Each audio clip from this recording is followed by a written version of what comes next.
माँ का हो साथ तो भूत प्रेत न भटके पास। रात के अंधेरे में मैकू अपनी कार को दौड़ाए जा रहा था।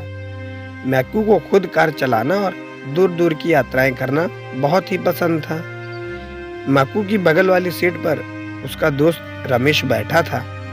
वह दोनों मुंबई से महर भगवती के दर्शन के लिए जा रहे थे। मैकू के माता पिता ने लाख समझाया था कि बेटे, इतनी लंबी दूरी तुम लोग ट्रेन से सफर करो, पर मैकू माना नहीं और अपने दोस्त के साथ कार से ही हो लिया।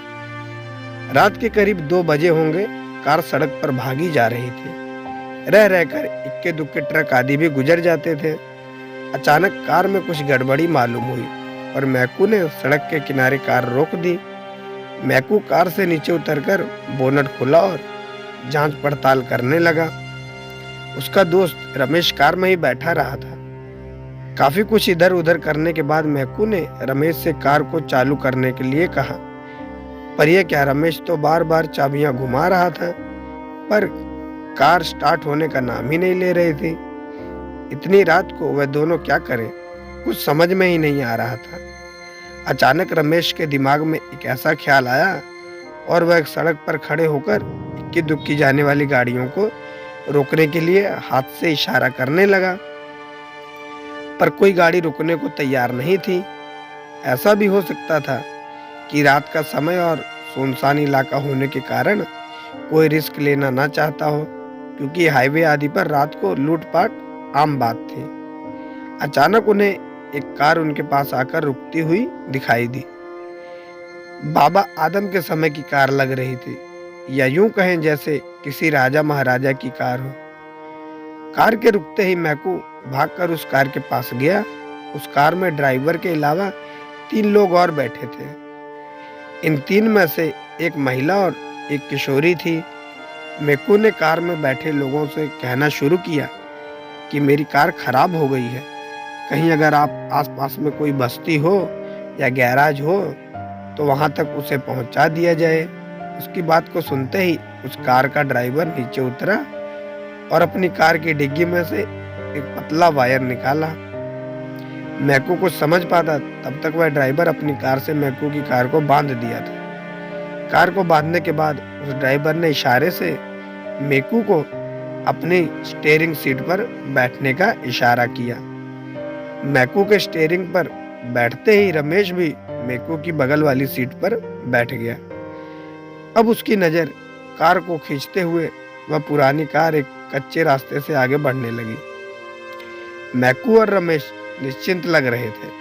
उन्हें किसी भी प्रकार का डर नहीं लग रहा था, क्योंकि इस पुरानी कार के यात्री समृद्ध घराने के लग रहे थे।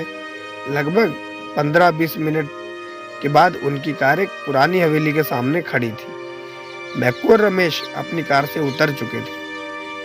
दूसरे कार के उनका ड्राइवर निकला और रोबदार आवाज में बोला कि आप लोग अंदर चलें, अभी मैकेनिक बुलाकर आपकी कार को ठीक करा दिया जाएगा और उसके बाद आप लोग अपने रास्ते पर निकल जाइएगा। मैकू और रमेश कुछ कहे बिना उस ड्राइवर के साथ उस पुरानी हवेली में प्रवेश कर गए। हवेली बहुत ही बड़ी थी और बहुत ही पुरानी लग रही थी। और एक बात मैकू और रमेश को चौंकाने वाली थी कि इतने समृद्ध लोगों के रहते हुए वह हवेली इतनी गंदी क्यों लग रही है। जगह जगह जाले लटके हुए थे। अजीब प्रकार की बू भी आ रही थी। मैकू और रमेश कसकर एक दूसरे का हाथ पकड़े उस बूढ़े ड्राइवर के पीछे पीछे हवेली में अंदर ही अंदर बढ़े जा रहे थे।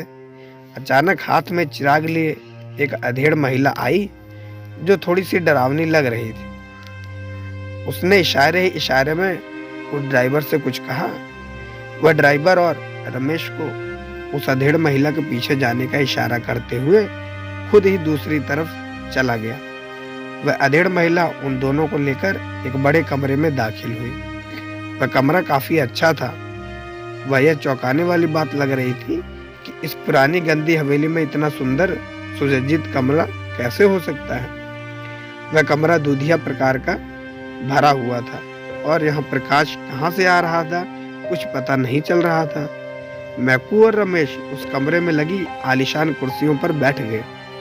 उनकी आवभगत शुरू हो गई थी। अब उन दोनों को बहुत सारी बातें अजीब लग रही थी। अब उस बड़े कमरे में कम से कम 12-15 लोग जमा हो गए थे।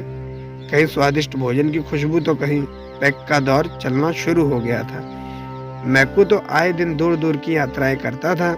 रात बिरात वह कहीं भी चला जाता था। उसे भूत प्रेत पर विश्वास तो था, पर एकदम निडर स्वभाव का था। वह अपने आप को माँ मेहरा वाली का बहुत बड़ा भक्त मानता था और वर्ष में कम से कम 2 बार माँ के दर्शन अवश्य करता था। उसके गले में माँ की माला हमेशा लटकी रहती थी और साथ ही उसके शर्ट की ऊपरी जेब में एक छोटा सा दुर्गा चालीसा। उसे जब भी थोड़ा समय मिलता उस चालीसा को निकालकर पढ़ लिया करता था। पर आज निडर मैकू को लगने लगा था कि वह उसका दोस्त किसी बहुत बड़ी मुसीबत में फंस गए हैं। उसके आसपास के लोगों का व्यवहार कभी कभी अजीब चौंकाने वाला होने लगता था। मैकू फिर भी डरा नहीं और हिम्मत से काम लिया। उसने अपने दोस्त को उठने का इशारा किया और पास में लगे एक सोफे पर बैठने का इशारा किया और इशारे में वह भी कहा कि तुम कसकर मेरा हाथ पकड़े रहना और डरना तो बिल्कुल नहीं। अच्छा तो यह बात थी, अब मैकू और रमेश जिस सोफे पर बैठे थे वहां पास में ही एक आलीशान शीशा लगा था। मैकू ने अपनी आंखों से रह रहकर उस शीशे में देख ले रहा था। रमेश को अजीब लगा कि मैकू उन कुर्सियों पर उसे उठकर इस सोफे पर क्यों बैठा है। शायद मैकू रमेश से जहन में उठने वाली बात को समझ लिया था। उसने उसे शीशे में देखने के लिए इशारा किया। अरे ये क्या! जो ही रमेश ने शीशे में देखा उसकी तो सिट्टी पिट्टी ही गुम हो गई। भय से उसका चेहरा पीला पड़ गया। दरअसल उस कक्ष में चलते फिरते अच्छे लोग उस शीशे में बहुत ही भयानक लग रहे थे। इतने भयानक कि रमेश का कलेजा उसके मुंह में आ गया। वह पसीने से पूरी तरह भीग गया। शीशे में उसने वह भी देखा कि वह लोग जो पानी या मदिरा पी रहे थे वह खून जैसा लग रहा था। वह लोग जो खा रहे थे वह किसी का मांस या हड्डियां लग रही थी। अब तो वह पूरी तरह से परेशान था, क्योंकि उसे लग रहा था कि अब उन दोनों का बचना असंभव है। अभी वह आपस में कुछ बात कर पाते, तभी एक बूढ़ा बड़ी बड़ी मूंछों वाला उनके पास उपस्थित हुआ। वह लोई ओढ़े हुआ था और उसके पीछे पीछे 2-3 सेवक टाइप के लोग थे। वह बूढ़ा मुस्कुराते हुए मैकू से कहा कि आज उसकी पोती का जन्मदिन है। अच्छा हुआ कि आप लोग भी आ गए। हमारी पोती का जन्मदिन धूमधाम से मनाया जाएगा और इसमें शामिल होने वाले सभी लोगों को राष्ट्रीय कपड़े पहनने होंगे। अस्तु आप लोगों से गुजारिश है कि पास के कमरे में जाकर अपने पहनावे बदल लें। यह बात कहते हुए वह बूढ़ा बार बार मैकू के गले में लटकती हुई माला को देख रहा था। उस माला के तरफ जब भी उसकी नजर जाती वह थोड़ा भयभीत लगने लगता। अरे तभी अचानक एक खूबसूरत किशोरी वहां आ गई और उस बूढ़े की ओर देखकर बोली कि दादाजी, इस अवसर पर आप मुझे क्या उपहार देने वाले हैं?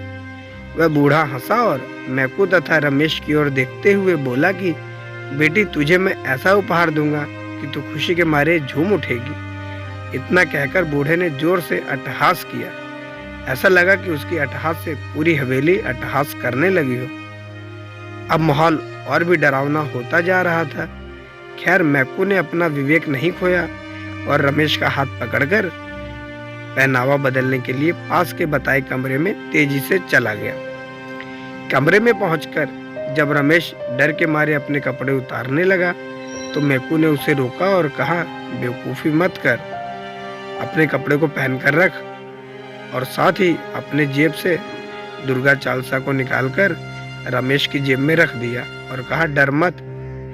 देखा नहीं कि मेरे गले की माला को देखकर वह बूढ़ा कैसा भयभीत लग रहा था। अब उन दोनों ने वहां रखे कीमती राशि कपड़ों को अपने पहने हुए कपड़ों के ऊपर ही पहन लिए।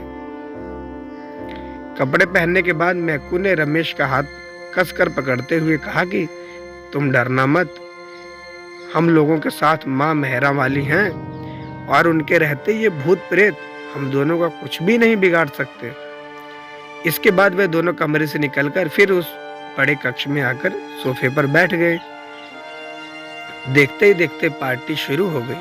उस बूढ़े की पोती किसी राजकुमारी से कम नहीं लग रही थी, पर उसी को शीशे में देखने पर वह एक महाकुरूपी डरावनी साया के रूप में तब्दील हो जा रही थी। वह किशोरी प्रसन्न मन से मेकू के पास आई और उसके कंधे पर एक हाथ रख दी। अरे ये क्या! कंधे पर हाथ रखते ही ऐसा लगा कि जैसे उस किशोरी को 440 वोल्ट का करंट लगा हो। अभी कोई कुछ समझ नहीं पाता, तब तक वह बहुत दूर जाकर गिर गई। अब तो वहां हड़कंप मच गया। मेकू सब समझ रहा था। उसे लगा कि यह जरूर उसके गले की माला के कारण हुआ है।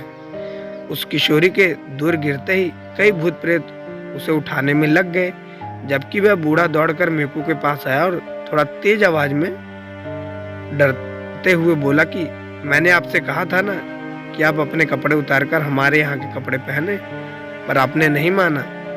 आप जो अपने गले में माला पहने हैं उसे भी उतारकर रख दीजिए, यही हमारी यहाँ की प्रथा है। मैकू ने ना में सिर हिलाते हुए कहा कि यह किसी भी हालत में इस माले को नहीं उतारेगा, और इतना कहते हुए वह रमेश का हाथ और कस के पकड़ते हुए खड़ा हो गया। अब तो उस कमरे का हाल पूरी तरह से भयानक हो गया था। जो लोग सीधे साधे लग रहे थे अब वे भयानक हो गए थे। कुछ के तो बड़े बड़े दांत बाहर निकल आए थे, तो कुछ अजीब हरकतें करते हुए मैकू और रमेश को डराने की कोशिश कर रहे थे, पर किसी की हिम्मत नहीं हो रही थी कि इन दोनों के पास आए। मैकू ने रमेश से कहा कि लगभग सुबह होने वाली है और सुबह होते ही ये भूतिया माया दूर हो जाएगी, इसलिए हमें कुछ समय और निडरता के साथ इनका सामना करना है। इसके बाद वह दोनों फिर से वहीं सोफे पर बैठकर आंख बंद करके माँ मेहरा वाली भगवती को गोहराने लगे। उनके अलग बगल बहुत सारी आवाजें चीख पुकार आ रही थी, पर वह उनसे सबसे बेखबर होकर बस माँ का जाप किए ही जा रहे थे। कुछ समय के बाद अचानक आवाजें आनी बंद हो गई। मैकू और रमेश ने अब अपनी आंखें खोल ली। अब वहां इन दोनों के अलावा कोई नहीं था। अरे हवेली भी तो नहीं थी, तो क्या ये दोनों सपना देख रहे थे? खैर वे दोनों उठे और वहां से चलने को तैयार हुए।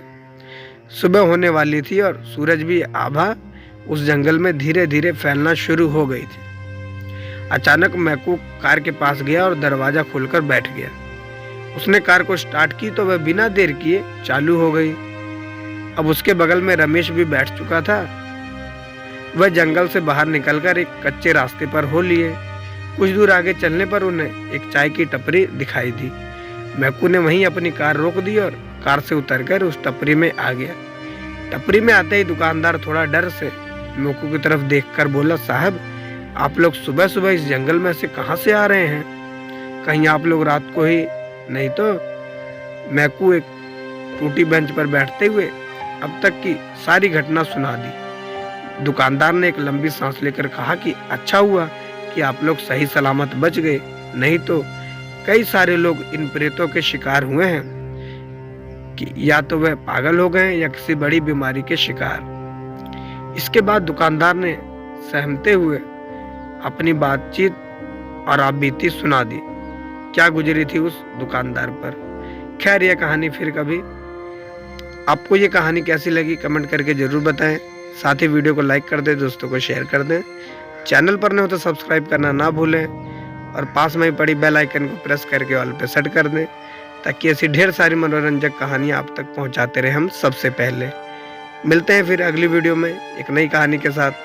तब तक के लिए धन्यवाद।